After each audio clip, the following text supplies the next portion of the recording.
ଅଭିଳାଷରୁ ପଳାୟନ କରି ଯେଉଁମାନେ ଶୁଚି ହୃଦୟରେ ପ୍ରଭୁଙ୍କ ନିକଟରେ ପ୍ରାର୍ଥନା କରନ୍ତି ସେମାନଙ୍କ ସହିତ ଧାର୍ମିକତା, ବିଶ୍ୱାସ, ପ୍ରେମ ଓ ଶାନ୍ତିର ଅନୁଗାମୀ ହୁଅ।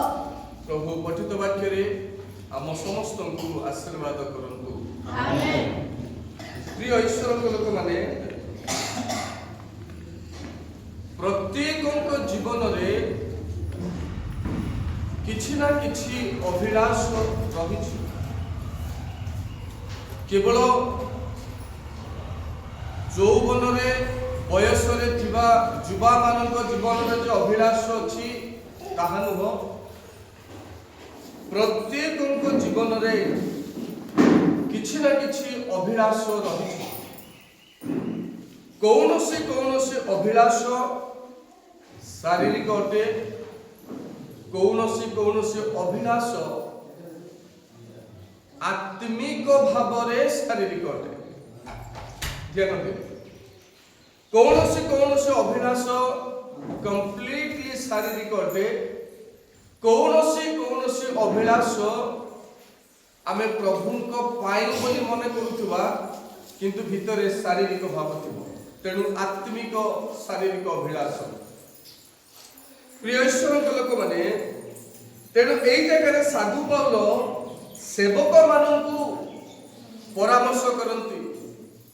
କେବଳ ଏଫିସରେ ଥିବା ପାଳକ ତିମୋଥୀଙ୍କ ନିକଟକୁ ତାହା ନୁହଁ, ଏଫିସରେ ଥିବା ମଣ୍ଡଳୀରେ ଥିବା ସମସ୍ତ ସାଧୁସାଥୀ ସେବକ ସେବିକା ମାନଙ୍କୁ এই কথা সে প্রকাশ করছেন।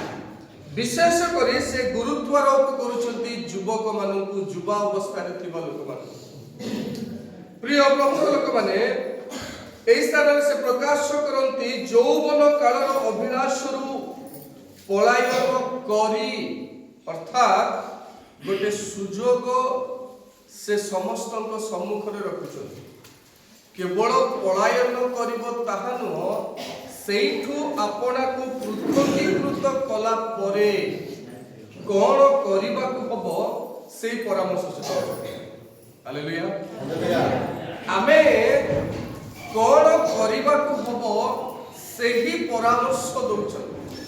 এইটা তো সাধারণ যে আম্ভମାନଙ୍କୁ অভিলাষରୁ পৃথকীକୃତ জীবন কাটিବାକୁ হব, সাধারণ কথা।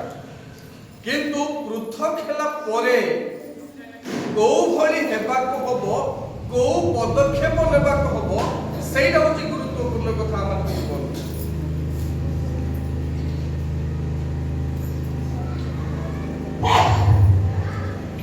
ପ୍ରିୟ ଈଶ୍ୱରଙ୍କ ଲୋକମାନେ, ଆମେ ଅଭିଳାଷରୁ ପୃଥକୀକୃତ ହେଲା ପରେ କୋଉ ଭଳି ପଦକ୍ଷେପ ନେବାକୁ ହବ ତାହା ହଉଛି ଆମ ଜୀବନରେ ଗୁରୁତ୍ୱପୂର୍ଣ୍ଣ କଥା।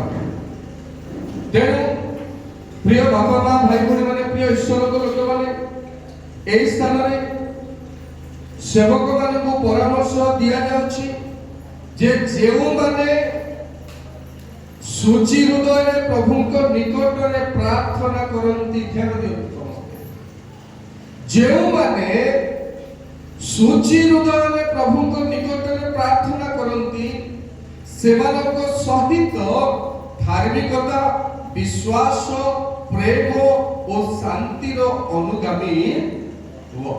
ହାଲେଲୁୟା। ହେଲେ ସବୁଠୁ ଡିଫିକଲ୍ଟ ଟାସ୍କ ହେଉଛି ଯେଉଁମାନେ ସୁଚି ହୃଦୟରେ ପ୍ରାର୍ଥନା କରନ୍ତି ସେମାନଙ୍କୁ ଆମେ ଚିହ୍ନିବା କେମିତି? ଅନେକ ସମୟରେ ଆମର ବ୍ୟକ୍ତିଗତ ପ୍ରାର୍ଥନାକୁ ଆମେ ଗୁରୁତ୍ୱ ଦଉଛୁ, ଦେବା କଥା ବି, କିନ୍ତୁ ବେଳେ ବେଳେ ମାଣ୍ଡଳିକ ଉପାସନା ମାନ ଚାଲିଥିବା ବେଳେ, ମାଣ୍ଡଳିକ କାର୍ଯ୍ୟ ଚାଲିଥିବା ବେଳେ ଆମେ ମାଣ୍ଡଳିକ ଉପାସନାରେ ଯୋଗଦାନ କରିବା ପରିବର୍ତ୍ତେ ବ୍ୟକ୍ତିଗତ କଥାକୁ ଗୁରୁତ୍ୱ ଦଉଛୁ। କାରଣ ସପ୍ତାହ ସାରା ଆମର ବ୍ୟକ୍ତିଗତ ପ୍ରସ୍ତୁତି, ବ୍ୟକ୍ତିଗତ ସମର୍ପଣ ପାଇଁ ପ୍ରଭୁ ସମୟ ଦେଇଛନ୍ତି। ସପ୍ତାହରେ କେବେ କେବେ ସେ ଆମ୍ଭମାନଙ୍କୁ ଏକ ସାଧୁ ମିଳନର ସହଭାଗିତା ଦେଇଛନ୍ତି, ଆଉ ସେତିକି ବେଳେ आमे आमर व्यक्तिगत ध्यान चिंता प्रार्थना को आड़ करी मांडलिक उपासना पृथकीकृत होउछु एमती लोक माने सुचि हृदय रे प्रार्थना करूछंती बोली चिन्हिबा केंती सेटा तो व्यक्तिगत है जेते बेले प्रभु को लोक माने प्रिय बापा भाई भनी माने मांडलिक उपासना रे सामूहिक गिरजा प्रार्थना रे आमे जेते बेले समय देउ प्रिय ईश्वर को लोक माने देबे सिना आमे जानि परिबा जे अमुक लोक सुचि हृदय रे प्रार्थना करूछ केतरा कैटेगरी रखिले सेठी साधु पागल ध्यान देबो कोन कोन प्रथम कथा जे सुचि हृदय रे प्रभु को निकट रे प्रार्थना करूथबो नंबर 1 नंबर 2 धार्मिकता नंबर 3 विश्वास 4 प्रेम नंबर 5 शांतिर अनुगामी हो लोकों को फाइंड आउट करबा को पड़िबो जे प्रकृत रे सुचि हृदय रे किए प्रार्थना करूछि ध्यान देबो बहुत जटिल गुरुत्वपूर्ण कथा किए प्रार्थना करूछि कारण जनकर व्यक्तिगत प्रार्थना रे हमर मतलब नाही मोर व्यक्तिगत प्रार्थना रे आपनकर मतलब नाही किबा आपनकर व्यक्तिगत प्रार्थना रे मोर मतलब नाही सेटा आपनकर व्यक्तिगत प्रस्तुतिकरण मंडली जेते बेले जानिबो जेने अमुक लोक सुचि हृदय रे प्रार्थना करूछि अमुक लोक प्रार्थनाशील जीवन काटुछि केते बेले जानिबो आपनकर घरे पसी तो आपण प्रार्थना करूछंती बोली आमे देखबु नै ना आपण को घरे पसी आपण दिवारात्र बाइबल अध्ययन करूछंती ध्यान करूछंती आमे देखबु नै ना ताहा आपनकर मोर व्यक्तिगत जीवन रे रिफ्लेक्शन हो प्रकाशित हो जे जो जीवन काटिबा पाई मु निरूपण करिछि ध्यान दे जो जीवन मु काटुछि ताहा मोर बाहर जीवन रे मध्य रिफ्लेक्ट हो देखा भितरे गोटे पदारे गोटे हेबो भितरे जोटा पदारे मध्य जीवन मोर सेटा देखा तेरो प्रिय ईश्वर को लोक माने सबठु गुरुत्वपूर्ण कथा दिने ना दिने एबे हो कि विलंब रे हो हमको निर्णय नेबा को पड़िबो बाछिबा को पड़िबो जे एबोली किए आमो गां रे आमो मंडली रे अछंती जे सुचि हृदय रे प्रार्थना करूछि प्रिय ईश्वर को लोक माने हमको सेही भली लोक को फाइंड आउट करी सेमानकर अनुगामी हेबा पाई साधु पाउल परामर्श करथि सेमानकर पछरे चालो आउ अन्यर पछरे जीवा को हेबो नाही प्रिय ईश्वर को लोक माने आमे शिक्षित हेई पार ताहा आपनकर व्यक्तिगत व्यापार मु अमुक डिग्री हासिल करि पारे ताहा मोर व्यक्तिगत व्यापार किनु मन रखिबा दरकार जे सामूहिक भाबे अन्य मानक पाई आमे प्रेरणादायक जीवन केते मात्रा रे अतिबाहित करूछु ताहा अन्य मानक पाई करछु व्यक्तिगत हेले हे केते जीवन अन्य मानक पाई हेबार अछि चौथी पाई लोक माने हमकु फॉलो करे हमर पछरे आसे जणे दिखो आपण हजार हजार लोकन के सामने रे मु हजार हजार लोकन के सामने रे वाक्य ले ठिया ही पारे जदि हजार लोकन के भितरु 99 लोक मते फॉलो करू नाहंती जणे जदि फॉलो करूछंती ताहाले मो से गोटिए आत्मा लाभ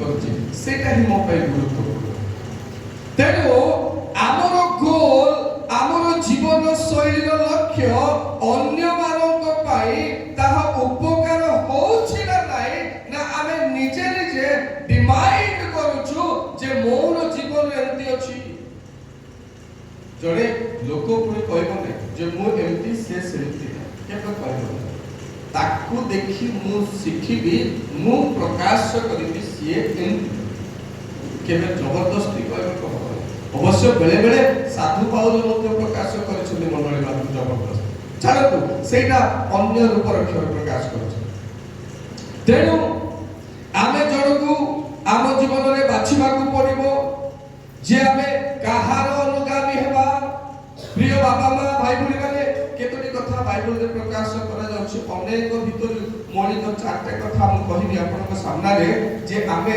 काहार अनुगमन करिबा लोक माने काहार अनुगमन करूछथि ध्यान देसु लोक माने काहार अनुगमन करूछथि पढतु माथ्यू लिखित सुसमाचार 4 पर्वर 19 पद जड़ा सुना पद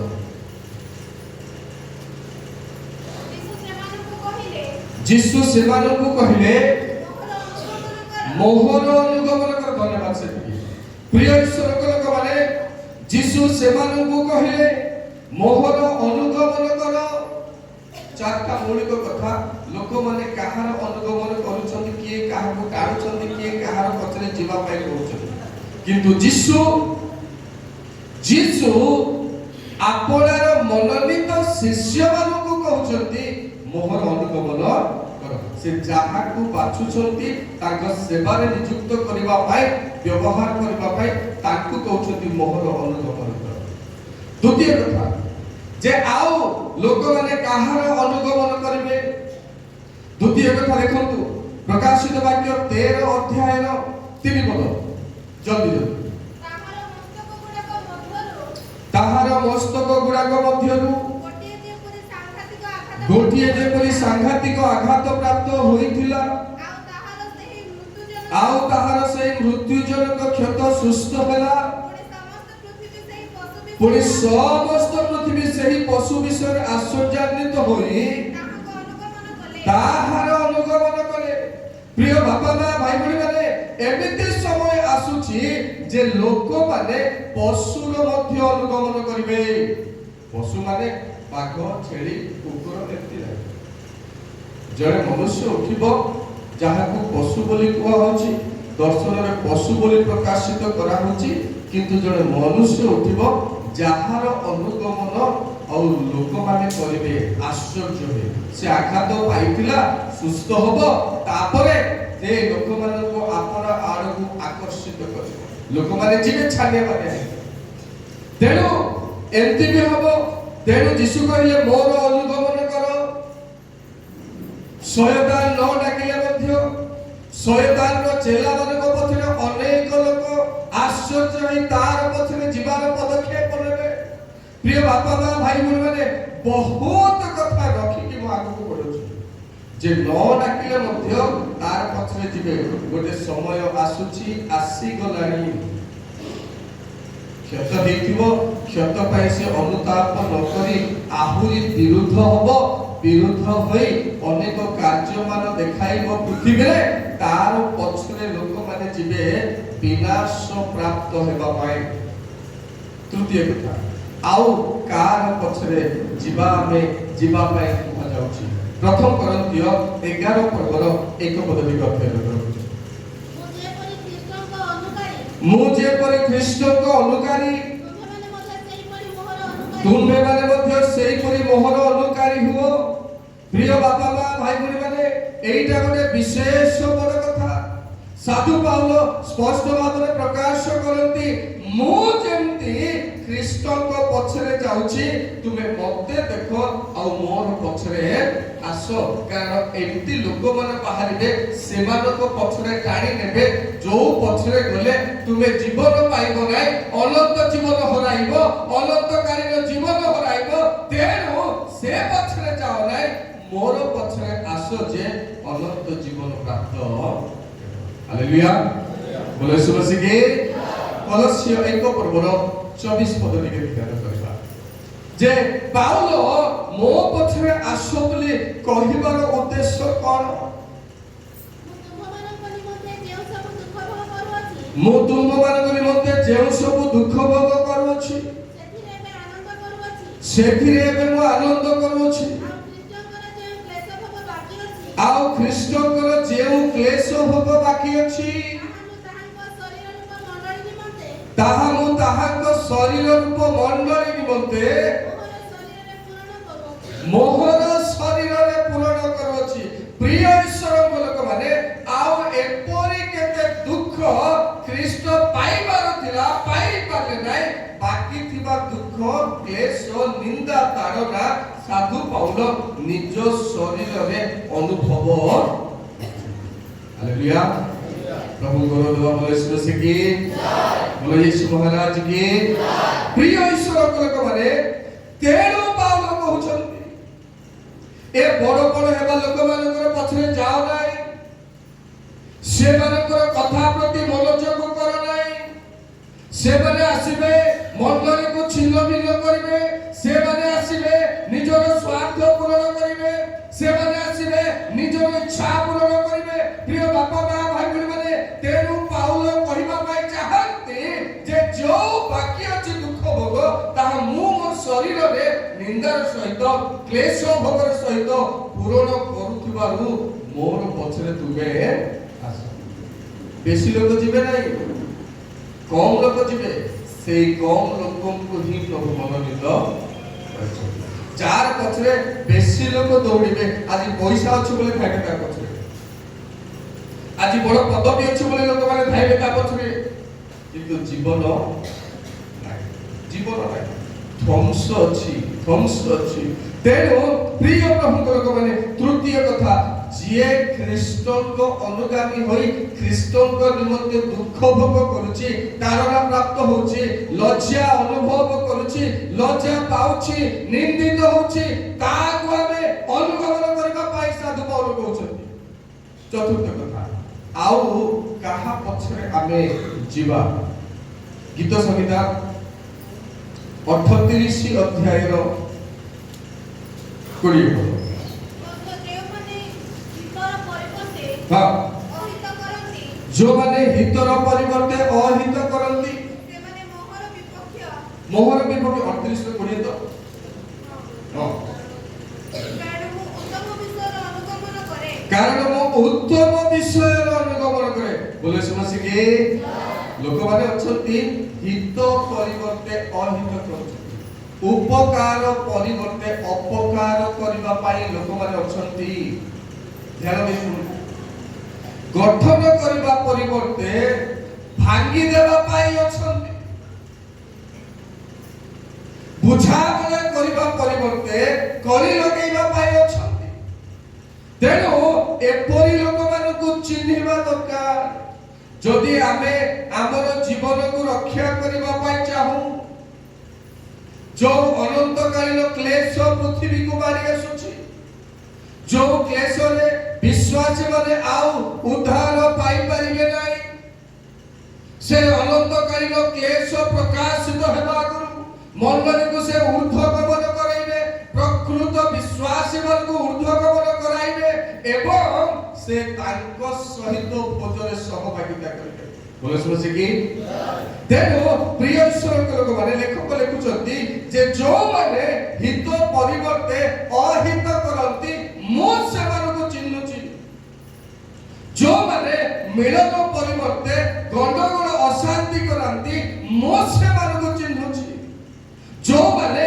परामर्श देबा बदल रे समालोचना करंती मो सेवन को चिन्हुची तेनो सेमानकर अनुगमन मु न करी उत्तम विषय अनुगमन करी मु देखिबी जे तू मते प्रभु ज्ञान देले आपन को प्रभु ज्ञान देले आपन को प्रभु बुद्धि देले मते प्रभु बुद्धि देले मु बाछिबी विषय को कोउटा भलो कोउटा खराब आ जोउटा भलो तार अनुगमन मते अवश्य करिबाकू हेबो एले सेटा आपन को पर्सनल बेनिफिट अछि अन्य मानकर कथा पडो नै आपन कुआरे जिवे आपन का पथरे जिवे सेटा इंपोर्टेंट प्रिय बाबा भाई बहन माने पुनी दयागिरी पढंतु रोमियो लिखित सुसमाचार रोमियो मंडली को साधु पाउल को पत्र 14 अध्याय रो 19 पद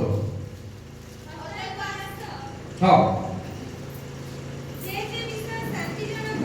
जे विषय शांतिजनक जे विषय द्वारा परस्पर निष्ठा हुए सेही सबुर आम्भे माने अनुगमन करू प्रिय बापा मां भाई बहन माने जो विषय आम जीवन निमंते निष्ठा उपकार मु प्रथमे कहिसा ताकू खोजबार अछि आपण ताकू खोजबार अछि मु आपण जेडे बड लोक होंतु मु जेडे बड लोक होय गया चाहिए से नाही किंतु जीवन पाइबा होछि हमर मुख्य लक्ष्य गोल रे विजन रे ତେଣୁ ନିଷ୍ଠାର ବିଷୟ ଅନୁଗମନ କରିବା ଆମର ଦରକାର। ପ୍ରିୟ ବାପା ମା ଭାଇ ଭଉଣୀ ମାନେ, ପୁଣି ପଞ୍ଚମ ବିଷୟ, ଯୋଉମାନେ ଶୁଚି ହୃଦୟରେ ପ୍ରାର୍ଥନା କରନ୍ତି ସେମାନଙ୍କୁ ଖୋଜିବାର ଅଛି।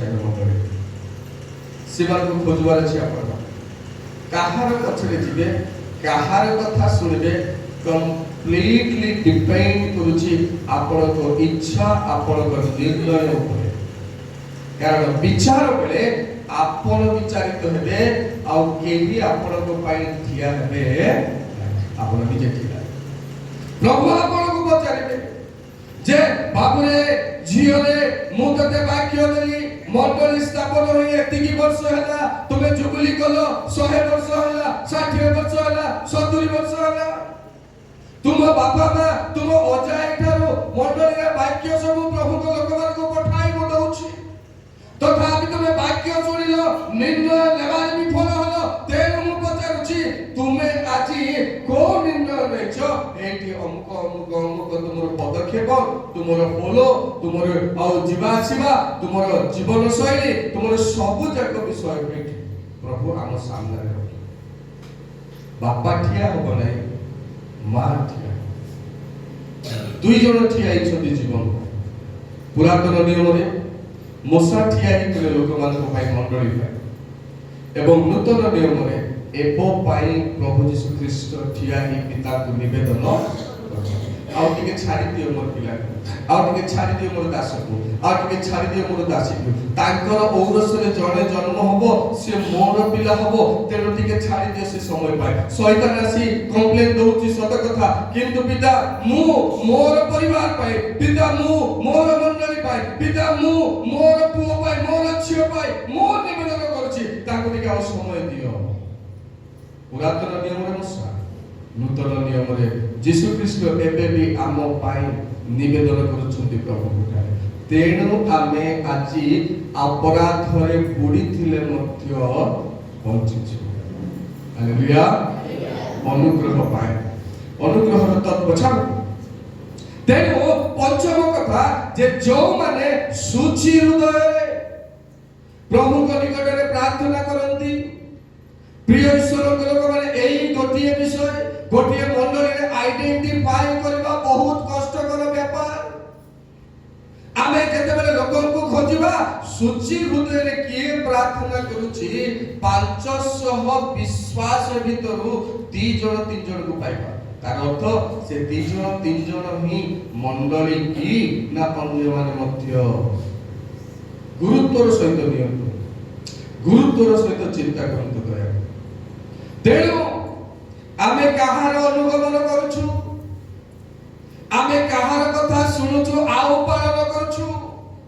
ସମୟ ଆସୁଛି, କୋ ସମୟ ଆସୁଛି, ଆମଙ୍କର କର୍ମକର୍ତ୍ତା ନିର୍ବାଚନ ସମୟ ଆସୁଛି। ଇଏ ତାକୁ କହିବ, ସେ ଆକୁ କହିବ, ସେ ଆକୁ କହିବ, ସେ ତାକୁ କହିବ, ମତେ ଏମିତି କରି ଆଣିବୁ, ତାକୁ ଏମିତି କରି ଆଣିବୁ, ତାକୁ ସେମିତି କରିବୁ। ଏଟା ଆଗରୁ ଆମେ ଯୋଜନା କରୁଛୁ। ସାବଧାନ, କାହାର କଥା ଆପଣଙ୍କୁ କିଏ ଶିଖଉଛି ମନେ ରଖନ୍ତୁ, ତାକୁ ଚିହ୍ନି ରଖନ୍ତୁ, ସେ କେମିତି ଟାଇପର ଲୋକ। ତାର ପଛରେ ଯିବେ, ସାବଧାନ ହୁଅନ୍ତୁ, ଆପଣ ବିଚାରକୁ ଆସିବେ। ସାବଧାନ, ଯାହା ଦ୍ୱାରା ମଣ୍ଡଳୀ ନିଷ୍ଠା ପାଇବ, ଏମିତି ଲୋକମାନଙ୍କୁ ବାଛିବାର ପଦକ୍ଷେପ ଆମେ ନେବାକୁ ପଡ଼ିବ। ବିଶ୍ୱାସୀ ମାନେ ଯେମିତି ଇମ୍ପ୍ରୁଭ। ତେଣୁ ପ୍ରିୟ ଈଶ୍ୱରଙ୍କ ଲୋକମାନେ ମନେ ମନେ ଭାବନ୍ତୁ, ମଣ୍ଡଳୀରେ ମନେ ମନେ ଖୋଜନ୍ତୁ। ଆମେ 50 ବର୍ଷର ଜୁବିଲି ପାଳନ କରିବାକୁ ଯାଉଛୁ ମଣ୍ଡଳୀ ସ୍ଥାପିତ ହୋଇ। ତେବେ ଆପଣ ମାନେ ଆଜିକା ଡେଟରେ, ଆଜିର ମଣ୍ଡଳୀରେ ଥିବା ମୋ ଠାରୁ ଆରମ୍ଭ କରି ଆପଣଙ୍କ ପରିବାର ପର୍ଯ୍ୟନ୍ତ ଖୋଜନ୍ତୁ, କିଏ ଶୁଚି ହୃଦୟରେ ପ୍ରାର୍ଥନା କରୁଛି। ଖୋଜନ୍ତୁ, କେତେ ଜଣଙ୍କୁ ପାଉଛନ୍ତି ଆଜି ନିର୍ଣ୍ଣୟ କରନ୍ତୁ।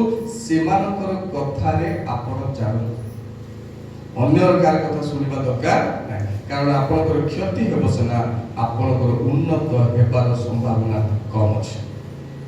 ପ୍ରିୟ ଈଶ୍ୱରଙ୍କ ଲୋକମାନେ, କାହିଁକି ଆମେ ଅନୁଗମନ କରିବା? ମୁଁ ପ୍ରଥମେ କହିଲି, କାହାର ଅନୁଗମନ କରୁଛୁ, ଲୋକ କରୁଛନ୍ତି, କରିବେ, ଆଉ କାହାର ଅନୁଗମନ କରିବା ପାଇଁ କୁହାଯାଇଛି। ଦ୍ୱିତୀୟ କଥା, ଆମେ କାହିଁକି ଅନୁଗମନ କରିବା? ଗୋଟିଏ କଥା, ଅନେକ କଥା ଭିତରୁ ମାଥ୍ୟୁ ଲିଖିତ ସୁସମାଚାର 4 ପର୍ବର 19 ପଦ ଆଉ ଥରେ ଆମେ ଅଧ୍ୟୟନ କରିବା। ଯୀଶୁ ସେମାନଙ୍କୁ କହିଲେ ମୋହର ଅନୁଗମନ କର, ମୁଁ ତୁମମାନଙ୍କୁ ମନୁଷ୍ୟ ଧରିବା ଶିଖାଇବି। ପ୍ରିୟ ଈଶ୍ୱରଙ୍କ ଲୋକମାନେ ମନେ ରଖିବା ଦରକାର, ଆପଣ ମାନେ ଆଉ ମୁଁ ଆମେ ସମସ୍ତେ ମନୁଷ୍ୟ ଧରିବା ଜାଲ ଶିଖିଛୁ। ଆମର ଜାଲରେ ଯଦି ମନୁଷ୍ୟ ପଡୁନାହାନ୍ତି ତେବେ ଆମେ ଯୀଶୁଙ୍କର ଅନୁଗମନ କରୁ। ମୋର ସେବା ସମୟ ଅବଧି ଭିତରେ ମୁଁ କେତେଟା ଆତ୍ମା ଅର୍ଥାତ ମନୁଷ୍ୟକୁ ଲାଭ କରିଛି ମତେ ଗଣବାର ଅଛି।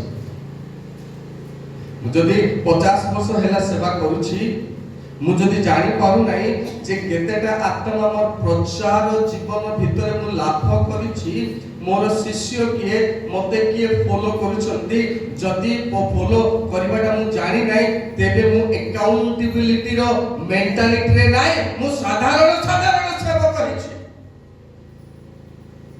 କିଏ ମୋର ପଛରେ ଆସୁଛନ୍ତି? ପ୍ରିୟ ଈଶ୍ୱରଙ୍କ ଲୋକମାନେ, କେତେ ଜଣକୁ ମୁଁ ଲାଭ କରିଛି, ଆପଣ କେତେ ଜଣକୁ ଲାଭ କରିଛନ୍ତି? ଆପଣଙ୍କର ବୟସ 60 ବର୍ଷ, ଆପଣଙ୍କର ବୟସ 70 ବର୍ଷ, ଆପଣଙ୍କର ବୟସ 50 ବର୍ଷ, ଯୀଶୁଙ୍କୁ ଆପଣ ମାନେ ଜାଣି ପରିତ୍ରାଣ ପ୍ରାପ୍ତ ଭାବରେ ଗ୍ରହଣ କରି 40 ବର୍ଷ 30 ବର୍ଷର ଅନୁଭବ ହେଲା, ଆପଣ ମାନେ ଆଉ ମୁଁ ଆମେ ପବିତ୍ର ଆତ୍ମାକୁ ଦାନ ପାଇଲୁ, ତା ଭିତରେ କେତେ ଜଣକୁ ଆମେ ଲାଭ କରୁଛୁ? ପ୍ରଭୁ କଣ ପ୍ରଚାରକ ମାନଙ୍କୁ ଆମେ ଦେଲେ? ଆମର କଣ ରେସ୍ପନ୍ସିବିଲିଟି ନାହିଁ ମନୁଷ୍ୟମାନଙ୍କୁ ଧରବାଟା? ଆମର ଜାଲ ନାହିଁ? କେତେ ବର୍ଷ ହେଲା ଆପଣ ସେବା, କେତେ ବର୍ଷ ହେଲା ଆପଣ ପ୍ରଭୁକୁ ଜାଣି କେତେଟା ମନୁଷ୍ୟ ମାନଙ୍କୁ ଧରିଛନ୍ତି? ପ୍ରଭୁ ଆପଣଙ୍କୁ ପଚାରିବେ। ବି ରେଡି, ଆପଣ ରେଡି ହୁଅନ୍ତୁ ଉତ୍ତର ଦେବା ପାଇଁ। ଏଠି କହିବା ଦରକାର, ମତେ କହିବା ଦରକାର ନାହିଁ, କାହାକୁ କହିବା ଦରକାର। ପ୍ରଭୁ ଯଦି ଆପଣଙ୍କୁ ଦାନ ଦେଲେ, ପ୍ରଭୁ ଯଦି ମତେ ଦାନ ଦେଲେ, ମୁଁ ପାଇଥିବା ଦାନରେ କେତେ ଜଣ ଉପକାର ହେଲେ ହେଉଛନ୍ତି ନା ନାହିଁ? ବି କେୟାରଫୁଲ। ତେଣୁ ପ୍ରଥମ କଥା, ଅନେକ କଥା ଭିତରୁ ମନୁଷ୍ୟ ଧରିବା ପାଇଁ ଆମେ ଅନୁଗମନ କରିବା। ପୁଣି ଦ୍ୱିତୀୟ ପ୍ରକାର କଥା, ପ୍ରିୟ ଈଶ୍ୱରଙ୍କ ଲୋକମାନେ, ଆଉ 2 ତିମୋଥୀ 2:22 ତଳ ଆଡକୁ ଲେଖା ଅଛି, ସେମାନଙ୍କ ସହିତ ଧାର୍ମିକତା, ବିଶ୍ୱାସ, ପ୍ରେମ ଓ ଶାନ୍ତିର ଅନୁଗାମୀ। ଯାହାକୁ ଆପଣ ପ୍ରଭୁ ଲୋକ ବୋଲି ଜାଣିଥିବେ, ସେ ଯଦି ଶାନ୍ତିର କଥା କହିବ ନାହିଁ, ଅଶାନ୍ତିର କଥା କହିବ, ସେମିତି ଲୋକଙ୍କ ସାଙ୍ଗରେ ଆପଣ ମିଶୁଛନ୍ତି, କଥା ଯଦି ଶୁଣୁଛନ୍ତି ବୋଲେ ଡିସାଇଡ୍ କରନ୍ତୁ ଆଜି କାହାର କଥା ଶୁଣିବେ। ଯାହାକୁ ଆପଣ ଭାବୁଛନ୍ତି ଇଏ ପରମେଶ୍ୱରଙ୍କର ସେବକ, ପାଳକ ଠାରୁ ଆରମ୍ଭ କରନ୍ତୁ। ପ୍ରିୟ ବାପା ମା ଭାଇ ଭଉଣୀ ମାନେ, ଜୀବନରେ ଆମେ ଏକ ନିର୍ଣ୍ଣାୟକ ମୋଡରେ ଅଛୁ, ପରିସ୍ଥିତିରେ ଅଛୁ, ଆମକୁ ବାଛିବାକୁ ପଡିବ। ଆଜି ନହେଲେ କାଲିକି ବାଧ୍ୟରେ ବାଛିବାକୁ ପଡିବ।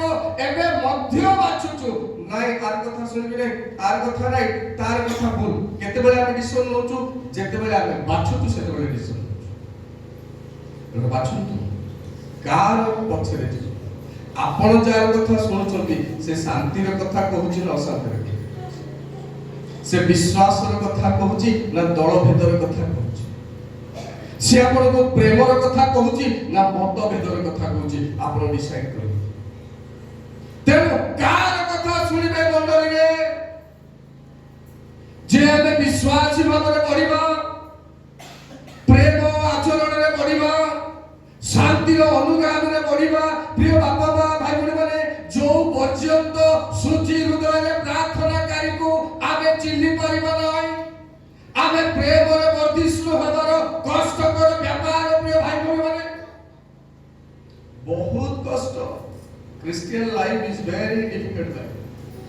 ଯେତେ ସହଜ ବୋଲି ମନେ କରୁଛୁ ସେତେ ସହଜ, କିନ୍ତୁ ଯେତେ କଷ୍ଟ ବୋଲି ମନେ କରୁଛୁ, ପ୍ରକୃତ ବିଶ୍ୱାସୀ ହେଲେ ସେତିକି କଷ୍ଟ ମଧ୍ୟ ନାହିଁ, ସହଜ ମଧ୍ୟ। ହାଲେଲୁୟା, ବୋଲେ ସମସ୍ତେ ଗୋଟେ କାମ କରିବାକୁ ଅଛି। ଉଦାହରଣ ସ୍ୱରୂପ, ଶୀତ ଦିନ 8ଟା ବେଳକୁ ଆପଣ ଗାଧେଇବା ଅଛି। 8ଟା ବେଳକୁ ଗାଧେଇବା ଯାଏ ସେ କାକର ଲାଗେ। ଇବା ଟିକେ ଏମିତି ବୁଡ଼େଇକି କାଟିଦେବୁ, ବୁଡ଼େଇକି କାଟିଦେବୁ, ଏମିତି ଘଣ୍ଟା ଘଣ୍ଟା ନାଳରେ ଆମେ ବସୁଛୁ ମାତ୍ର ଗାଧେଇ ପାରୁଛୁ। ଆଉ ଯେତେବେଳେ ଗାଧେଇବା ମୁଡ୍ ଅଛି କାଉ ଗାଧେଇବାଟା ବୁଡ଼ିକି ନାହିଁ। ମୁଁ କହିବା କଥା ଗାଧେଇବା ପର୍ଯ୍ୟନ୍ତ ଶୀତ ଲାଗେ, ଯେତେବେଳେ ଗାଧେଇବାର ମନକୁ ନେଇ ଆମେ ପାଣିରେ ବୁଡୁ ଥଣ୍ଡା ହେଲେ ମଧ୍ୟ ସାବୁନ ଫାବୁନ ଲଗେଇବାକୁ ଆମେ ବାଧ୍ୟ। ତେଣୁ ପ୍ରିୟ ଈଶ୍ୱରଙ୍କ ଲୋକମାନେ ଫାଇଣ୍ଡ ଆଉଟ୍ କରନ୍ତୁ, ଚିହ୍ନଟ କରନ୍ତୁ ଆପଣ ଏବେ କାହାର ଅନୁଗାମୀ ହେବେ। ଆପଣଙ୍କ ମଣ୍ଡଳୀରେ କିଏ ଅଛି ଆପଣ ଚିହ୍ନନ୍ତୁ, ଘର ଘର ଘର ପଶି ଦେଖନ୍ତୁ। ଏବେ ମଣ୍ଡଳୀରେ ନେତା ମାନଙ୍କୁ ଦେଖନ୍ତୁ, ଏବେ ପାଳକକୁ ଦେଖନ୍ତୁ, ଡିକନ ମାନଙ୍କୁ ଦେଖନ୍ତୁ, କର୍ମକର୍ତ୍ତା ମାନଙ୍କୁ ଦେଖନ୍ତୁ, ପ୍ରାଚୀନ ମାନଙ୍କୁ ଦେଖନ୍ତୁ, ପ୍ରଚାରକ ମାନଙ୍କୁ ଦେଖନ୍ତୁ, ପ୍ରଚାରିକା ମାନଙ୍କୁ ଦେଖନ୍ତୁ, ବୃଦ୍ଧ ମା ବାପା ଭାଇ ଭଉଣୀ ମାନଙ୍କୁ ଦେଖନ୍ତୁ, ଆଉ ଚିହ୍ନଟ କରନ୍ତୁ କିଏ ଶୁଚି ହୃଦୟରେ ପ୍ରାର୍ଥନା କରୁଛି। ହାଲେଲୁୟା। ଏତିକି ବେଳକୁ ଆମେ ପାଇଟ ଅନ୍ଧକାର ହେଇଯିବ। ଚିହ୍ନିଲା ବେଳକୁ ଜଣକୁ ମଧ୍ୟ ଆମେ ପାଇପାରିବା। କେତେ କଷ୍ଟ, ଅର୍ଥାତ୍ ଜଣେ ମଧ୍ୟ ପ୍ରକୃତ ମଣ୍ଡଳୀରେ ଲିଡରସିପ ନେବା ପାଇଁ ଆମର ଗାଁରେ ପ୍ରସ୍ତୁତ ହୋଇ 50 ବର୍ଷର ଜୁବଲି ଆମେ ପାଳନ କରିବାକୁ। କେତେ ଦୁଃଖ। ବରଂ ଆକୁ ଦେଖିବା, ଏ ହେବ ପରା ସେ ଦଳଭେଦର କଥା କହିଥିବ, ଏ ହେବ ପରା ସେ ମତଭେଦର କଥା କହିଥିବ, ଏ ହେବ ପରା ସମାଲୋଚନାର କଥା କହିଥିବ, ଏ ହେବ ପରା ଆର ବିରୁଦ୍ଧରେ ତାର ବିରୁଦ୍ଧରେ ପରଚର୍ଚ୍ଚା କରୁଥିବ। ଦେଖନ୍ତୁ କେତେ କଷ୍ଟ ହଉଛି ଆଡପ୍ଟ କରିବା ପାଇଁ, କେତେ କଷ୍ଟ ହଉଛି ଜଣଙ୍କର ପଛରେ ଯିବା ପାଇଁ, କେଡ଼େ କଷ୍ଟ ନିର୍ଣ୍ଣୟ ସମୟରେ ଆମେ ପହଞ୍ଚୁଛୁ। ପ୍ରିୟ ଈଶ୍ୱରଙ୍କ ଲୋକମାନେ, ବାଛୁ ଆଜି ଆମେ ମଣ୍ଡଳୀ ଏଇଭଳି ବର୍ଷ ପରେ ବର୍ଷ ଶେଷ ହେଇଯାଉଛି, ମାସ ପରେ ମାସ ଶେଷ ହେଇଯାଉଛି, କେତେ ସପ୍ତାହ ଆସୁଛି ଯାଉଛି, ଏଇଭଳି ଅନେକ ଅନୁଗ୍ରହର ସମୟ ଆମେ ହେଳା କରିସାରିଛୁ, ଆମେ ବିତେଇ ଦେଇଛୁ। ତଥାପି ଆମ ଜୀବନରେ ଆମ ନିର୍ଣ୍ଣାୟକ ମୋଡ଼ରେ ଆମେ ପହଞ୍ଚି ନାହୁଁ। କେତେ ସମୟ ପଳେଇଯାଇଛି, ନିର୍ଣ୍ଣୟରେ ଆମେ ଆଜି ଯାଇ ପହଞ୍ଚୁ। ଆସୁଛୁ, ଯାଉଛୁ, ଖାଉଛୁ, ପିଉଛୁ, ଏନ୍ଜୟ କରୁଛୁ, ଆସୁଛୁ, ଯାଉଛୁ, ଖାଉଛୁ, ପିଉଛୁ, ଏନ୍ଜୟ କରୁଛୁ। କେବେ ନା କେବେ ଡିସିସନ ତ ନେବାକୁ ପଡ଼ିବ। ଯେତେବେଳେ ନେବା ସେତେବେଳେ ଆହୁରି ବେଶୀ ଡିଫିକଲ୍ଟ ହେବ। ଭଲ ମନ୍ଦ ପରଖ ନ କଲା ଭଳି ଗୋଟେ ସମୟ ଆସୁଛି। ମନ୍ଦ ବେଶୀ ସବୁଆଡେ ଥିବ, ମନ୍ଦକୁ ଲୋକ ବାଛିବେ ଏଇଟା ଭଲଟା ବୋଲିକି, କିନ୍ତୁ ସେଟା ମନ୍ଦଟା ଥିବ। ସେମିତି ସମୟ ଗୋଟେ ଆସୁଛି ଯେହେତୁ ପ୍ରଭୁ ଆପଣା ଲୋକମାନଙ୍କୁ, ନିରୂପିତ ଲୋକମାନଙ୍କୁ, ମନୋନୀତ ଲୋକମାନଙ୍କୁ ଧୀରେ ଧୀରେ ଉଣା କରିଛନ୍ତି। ଆଉ ମନୋନୀତ ସେବକ ସେବିକା ଯେତେବେଳେ ଉଣା ହେବେ, ଯୋଉଟା ଧରିଲେ ମଧ୍ୟ ଆମର ବିକଳ୍ପରେ ବିପରୀତଟା ହିଁ ମିଳିବ, ବିପରୀତଟା ହିଁ ମିଳିବ ସାଧାରଣ। ତେଣୁ ଆମେ ଲୋକଙ୍କୁ ଖୋଜିବା। ଯଦି ଆମେ ହେଇପାରିଲା, ଆଜି ଆମେ ସିଦ୍ଧାନ୍ତ ନେବା ଯେ ଆମେ ଶୁଚି ହୃଦୟରେ ପ୍ରାର୍ଥନାକାରୀ ମାନଙ୍କ ମଧ୍ୟରୁ ଜଣେ ଜଣେ ହେବା, ଯେପରି ପର ପିଢ଼ି ଆମର ଫଲୋଅର ହେବେ, ଆମର ଅନୁଗାମୀ କରିବେ। ଆମେ ଶାନ୍ତି ପ୍ରିୟ ହେବା, ଯେପରି ଲୋକମାନେ, ଯୁବା ମାନେ ଆଉ ବାଳକ ବାଳିକା ମାନେ, ଯୁବତୀ ମାନେ ଆମକୁ ଦେଖି ଶାନ୍ତି ପ୍ରିୟ ଶିଖିବେ। ମୁଁ ପ୍ରେମ କରିବା ଶିଖିବି, ଯେପରି ଯୁବା ଯୁବତୀ ମାନେ, ବାଳକ ବାଳିକା ମାନେ, ପର ପିଢ଼ି ଆମଠାରୁ ପ୍ରେମ କରିବା ଶିଖିବେ। ହେଲେ ଏ ପ୍ରେମ କେତେଟା ଶିଖଉଛୁ? ଏବେ କନ୍ୟା ଥାଉ ଥାଉ ଆଉ ଗୋଟେ କନ୍ୟାକୁ ମନେ ବାଟା ଆମେ ଏମିତି ପ୍ରେମ। ଜଣେ ବିବାହିତ ସ୍ତ୍ରୀକୁ ମନେ ବାଟା ଶିଖଉଛୁ, ଏମିତିଟା ଶିଖଉଛୁ। ଅଭିଶପ୍ତ ସେବା, ଅଭିଶପ୍ତ ପରିବାର ଭାଙ୍ଗୁଛୁ, ଆମେ ପରିବାରରେ ଡିଷ୍ଟରବାନ୍ସ ଆମେ ବୁଣୁଛୁ, ଅଶାନ୍ତି ତିଆରି କରୁଛୁ, ଅଭିଶପ୍ତ ସେମିତି। ତେଣୁ ପ୍ରିୟ ଈଶ୍ୱରଙ୍କ ଲୋକମାନେ, 5ଟା କଥା କହିବି, ବିଳମ୍ବ ହେଲା। 5ଟା କଥା କହିବି କେମିତି ଅନୁଗମନ କରିବା। ପ୍ରଥମେ କହିଲି କାହାର ଅନୁଗମନ କରିବା, ଦ୍ୱିତୀୟରେ କହିଲି କାହିଁକି ଅନୁଗମନ କରିବା, ତୃତୀୟରେ କହିବି କେମିତି ଅନୁଗମନ କରିବା, ଆଉ କେବେ ହେଲେ କହିବି ଅନୁଗମନର ଫଳାଫଳ କ'ଣ। 7ଟା କଥା କହିବି କେବେ ହେଲେ, କିନ୍ତୁ ଆଜି ପାଇଁ 5ଟା କଥା କହିବି କେମିତି ଆମେ ଅନୁଗମନ କରିବା। ପ୍ରଥମ କଥା, ମାଥ୍ୟୁ ଲିଖିତ ସୁସମାଚାର 4 ପର୍ବର 20 ପଦ ଟିକେ ପଢ଼ନ୍ତୁ ଜଲ୍ଦି। ସେଥିରେ ସେମାନେ ସେଇ କ୍ଷଣି ଜାଲ ଛାଡ଼ି ତାହାଙ୍କର ଅନୁଗମନ କଲେ। ପ୍ରିୟ ବାପା ମା ଭାଇ ଭଉଣୀ ମାନେ, ଯେତେବେଳେ ପ୍ରଭୁ ଆମକୁ ଅନୁଗ୍ରହ କରି ଆହ୍ୱାନ ଦଉଛନ୍ତି, ଆମର ବ୍ୟକ୍ତିଗତ ସ୍ୱାର୍ଥକୁ ଆମେ ଜଳି ଜଳାନ୍ତ କରି ଯୀଶୁଙ୍କ ପଛରେ ଯିବାର ସିଦ୍ଧାନ୍ତ ନେବାକୁ ପଡ଼ିବ। ହାଲେଲୁୟା, ହାଲେଲୁୟା, ବୋଲେ ଶୁଭସିକି। ହେଲେ ରବିବାର ଦିନ 3000 ଟଙ୍କା ବେପାର ଯଦି ଅମିତ ଏట్లాକୁ ମିଳିଗଲା ବୋଲେ ଗିର୍ଜା ପାଶରେ ଯିବ ସେ। ଏ ଗୋଟେ ପାଳି ଯିବି ନାହିଁ, ଆଜି 3000 ଟଙ୍କା ମିଳିବ ବୋଲି, କିନ୍ତୁ ବାବା ଅମିତ ଏట్ଲା ପ୍ରାୟୋରିଟି ପ୍ରଭୁଙ୍କୁ ଦେବ। ହାଲେଲୁୟା। ହେଲେ ପ୍ରଭୁ ଆପଣଙ୍କୁ ଅନ୍ୟ ଦିନ ଦ୍ୱାର ଖୋଲିବେ, ତେଣୁ ପ୍ରାୟୋରିଟି ପ୍ରଭୁଙ୍କୁ ଆମେ ଦେବା।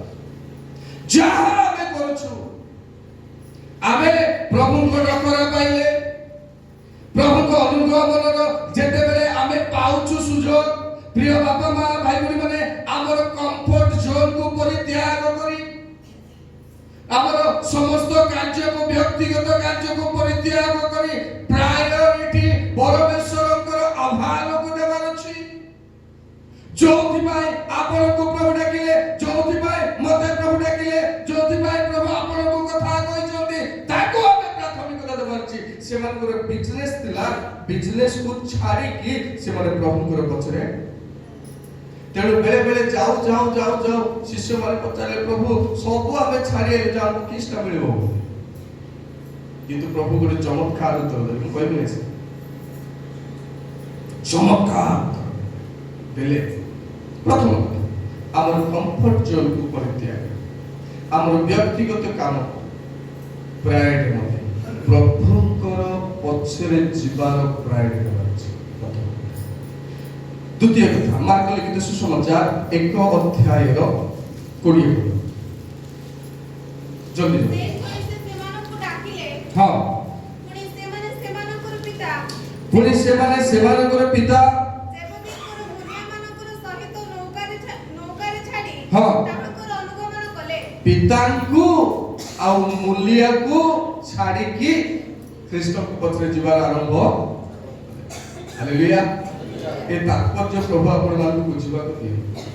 ତୃତୀୟ କଥା, ମାଥ୍ୟୁ ଲିଖିତ ସୁସମାଚାର 10 ପର୍ବର 38 ପଦ। ଆଉ ସେ ତାହାଙ୍କର କୃଷ ନେଇ ମୋହର ଅନୁଗମନ ନ କଲେ ସେ ମୋହର ଯୋଗ୍ୟ ନୁହେଁ। ପ୍ରିୟ ଈଶ୍ୱରଙ୍କ ଲୋକମାନେ, ଯେ ନିଜେ ନିଜର ଭାର ଯଦି ଆମେ ବହନ କରିବା ନାହିଁ, ଖ୍ରୀଷ୍ଟ ଯେପରି ଅନେକଙ୍କ ନିମନ୍ତେ କୃଷ ବହନ କଲେ, ଖ୍ରୀଷ୍ଟ ଯେପରି ଅନେକଙ୍କ ନିମନ୍ତେ ଆଉ ଆପଣାର ବହୁମୂଲ୍ୟ ରକ୍ତ ପାତିତ କଲେ, ଖ୍ରୀଷ୍ଟ ଯେପରି ଅନେକଙ୍କ ନିମନ୍ତେ ମୃତ୍ୟୁବରଣ କଲେ, ଖ୍ରୀଷ୍ଟ ଯେପରି ଅନେକଙ୍କ ନିମନ୍ତେ ପରିତ୍ରାଣ ସାଧନ କଲେ, ଆମେ ପ୍ରିୟ ଈଶ୍ୱରଙ୍କ ଲୋକମାନେ ଆମେ ସେଇଭଳି ନ କଲେ ପ୍ରଭୁ ଆମକୁ ଏଇ ଆଜ୍ଞା ଦିଅନ୍ତି, ତୁମେ ନିଜେ ନିଜର କୃଷ ବହନ କରି ମୋର ଅନୁଗମନ, ତୁମର ବୋଝ ତୁମେ ନିଅ, ଆଉ କାହାଠାରେ ଡିପେଣ୍ଡେଣ୍ଟ ହୁଅ, ନିଜର ବୋଝ ନିଜେ ନେବାର ଅଛି। ଚତୁର୍ଥ, ମାଥ୍ୟୁ 16 ପର୍ବର 24 ପଦ। ସେତେବେଳେ ଯୀଶୁ ଆପଣା ଶିଷ୍ୟମାନଙ୍କୁ କହିଲେ, କେହି ଯେବେ ମୋହର ଅନୁଗାମୀ ହେବାକୁ ଇଚ୍ଛା କରେ, ତେବେ ସେ ଆପଣାକୁ ଅସ୍ୱୀକାର କରୁ, ପୁଣି ଆପଣା କୃଷ ଘେନି ମୋହର ଅନୁଗମନ କରୁ। ପ୍ରିୟ ବାପା ମା ଭାଇ ଭଉଣୀ ମାନେ, ଚତୁର୍ଥ କଥା, ଜଣେ ଲୋକ ପ୍ରଭୁଙ୍କ ପଛରେ ଯିବାକୁ ହେଲେ ଆପଣାକୁ ଅସ୍ୱୀକାର, ନିଜତ୍ୱ କିଛି ଧରି ରଖିବାକୁ ହେବ। ନିଜତ୍ୱ କିଛି ନ, ମୁଇଁ ସେ ନାହିଁ, ଇଏ ନାହିଁ, ଆକୁ ନାହିଁ, ତାକୁ ନାହିଁ, ମୁଁ ମୋଠେ ଅଛି, ଯିଏ କହୁଛି ସେ ଅନୁଗମନ କରୁ ନାହିଁ, ସେ ଯାଉନାହିଁ ପ୍ରଭୁଙ୍କ ପଛରେ, ସେ ଖାଲି ଧୁମଧାମ ଖାଲି ବଜଉଛି, ମୋଠେ ଅଛି ରେ ବାପା, ମୋଠେ ଅଛି ରେ। କଥାରେ ଅଛି ସିନା, ଅନୁଗମନ କରିବାରେ ମୁହିଁ ମୁହିଁ ବୋଲି बजा नहीं आओ मुही मुही बोली बजा नहीं आओ केंदी ढोल पंपा ढोल साउंड मत बोले बाजू बाबू तेणु प्रिय बापा माँ भाई भौणी माने आपण को जी अस्वीकार करे ध्यान दे सुनंतु वर्ष शेष आगको ईश्वर वाक्य प्रकाश करूची मुई मुई मुई मुई बोली हमें कहि नाही आपण को ठारो मते आउ जण को प्रभु रखिछते आपण चिनबार छु मु चिनबार छु पास्टर ही गेले बोले मुई एका बोले हेबो नै मु जाहा को जार बसीभूत हेबी ताकू मते चिन्हबा को पड़बो तार परामर्श मते मानबा को हेले सिस्टम रे श्रृंखला रे जिबा नहले मोर पास्टर कैरियर बेकार हे जिवो किछि लाभ हो बरम सेमति न हो जदि हे परुची बालक सेवा छाड़ी देकरी ईश्वर को राज्य जीवार जेसेना अभिशप्त हेबो जिसु गोटे कथा जदि तुमर चक्षु तुमर व्याघातर कारण होची ताकू उपाड़ी फोपाड़ी दियो सेना अंग विहीन होई ईश्वर को राज्य रे प्रवेश करबा गोटे हाथ कटी गले कटी जाऊ सेना लोक माने निंदा कले करंतु सेना लोक माने हीन देखले देखंतु सेना मोरे अंग अभाव हे जाऊ सेना मु ईश्वर को राज्य रे प्रवेश करबा मोर फर्स्ट प्रायोरिटी होबार अछि बोले समझे कि हालेलुया जे आपना को स्वीकार करे से ताको पछरे जीव न जाई पारो नै जे आपना को प्रचार करूची प्रिय भाई बहन माने आपण को समाज रे एंती लोक माने को चिन्हंतु जे आपण को प्रचार करूची से ईश्वर को पथरे दिबार योग्यता नै सेवक सेविका हेबार योग्यता नै पंचम शेष माथि लिखित सुसमाचार 19 अध्याय 21 पद जिसु तांको कहिले जदि तुम्हें सिद्ध होबा को इच्छा करो तुम्हें एबे जाओ अपनार सर्वस्व विक्रय करी दरिद्र मानकु दान करो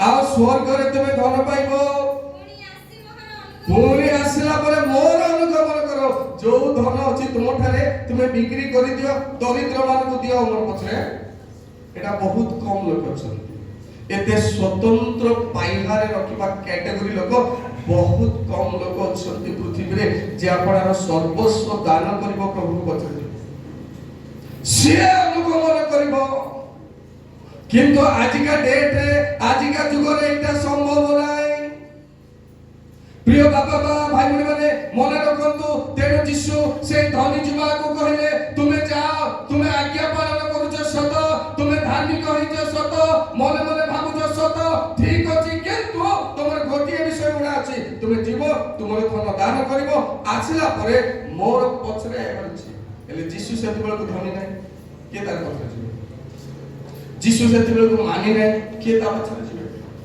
तेणु यीशु कहले मोर पछरे आइबछि बाबुरे तोर धन को तू हेय ज्ञान करे बाबुरे तोर सम्मान को तू हेय ज्ञान करे बाबुरे तू 10 आज्ञा पालन करी जो गर्व करू जो ताको साधारण बोली मने करे सब जाक दे छाड़े मोर पछरे आ तेबे तू स्वर्ग रे धन अनंत जीवन हालेलुया हालेलुया बोले समझ के बोले यीशु महाराज के तेरो प्रिय प्रभु लोक माने साधु पाउल कहिले आ विशेष कर तिमोथी को तुमे एंती लोक मान को खोजो आ से माने जो माने प्रार्थना करछते सुचि हृदय रे से मानकर अनुगामी हो अन्य काहर अनुगामी हो नै प्रभु ए सब वाक्य दे हम समस्त को आशीर्वाद करंतु आमेन।